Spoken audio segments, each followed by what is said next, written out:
हिमालय की ऊंची बर्फीली चोटियों के बीच कैलाश पर्वत के पास एक शांत गुफा थी। उस गुफा में एक वृद्ध साधु रहते थे। उनका नाम था स्वामी शिवानंद। वे वर्षों से संसार का त्याग करके भगवान शिव की तपस्या कर रहे थे। चारों ओर बर्फ, ठंडी हवाएं और गहरा सन्नाटा था। साधु दिन रात ध्यान में लीन रहते।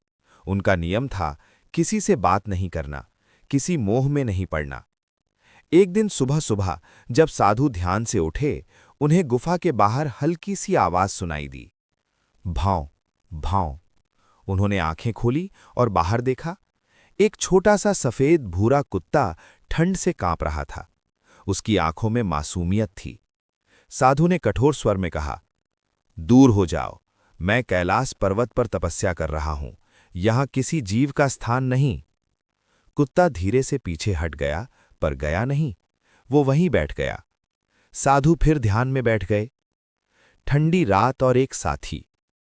रात बहुत ठंडी थी। बर्फीली हवा गुफा के अंदर तक आ रही थी। अचानक साधु को महसूस हुआ कि उनके पैरों के पास कुछ गर्माहट है। उन्होंने आंखें खोली। वही कुत्ता उनके पास गोल होकर बैठा था। साधु नाराज हुए।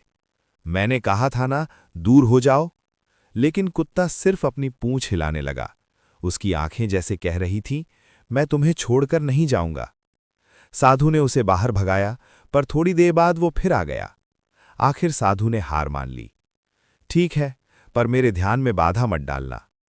उस दिन से कुत्ता वहीं रहने लगा। नाम पड़ा क्यूट तुम पर हम भी। कुत्ता साधु के हर काम में साथ रहने लगा। जब साधु पानी लाते, वो पीछे पीछे चलता। जब साधु ध्यान करते, वो चुपचाप पहरा देता।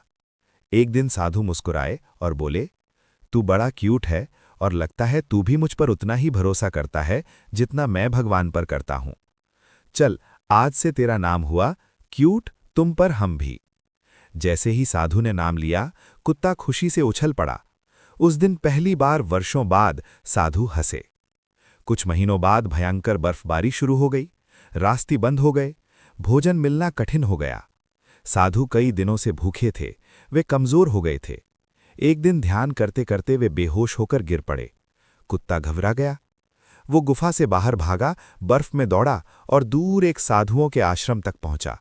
वहां भौंक भौंक कर लोगों का ध्यान खींचा। साधु पहले समझ नहीं पाए, पर कुत्ता बार बार उनकी चादर खींचकर उन्हें साथ चलने का संकेत देता रहा। आखिर वे उसके पीछे चल पड़े। जब वे गुफा पहुंचे, उन्होंने स्वामी शिवानंद को अचेत अवस्था में पाया। उन्होंने तुरंत उन्हें भोजन और औषधि दी। धीरे धीरे साधु की जान बच गई। होश आने पर साधु ने सब सुना। उनकी आंखों में आंसू आ गए। उन्होंने कुत्ते को गले लगा लिया। मैं समझता था संसार से दूर रहना ही तपस्या है, पर आज तूने सिखाया प्रेम और सेवा ही सबसे बड़ी तपस्या है। कुत्ता उनकी गोद में सिर रखकर शांत बैठ गया। उस दिन साधु का हृदय बदल गया। अब साधु केवल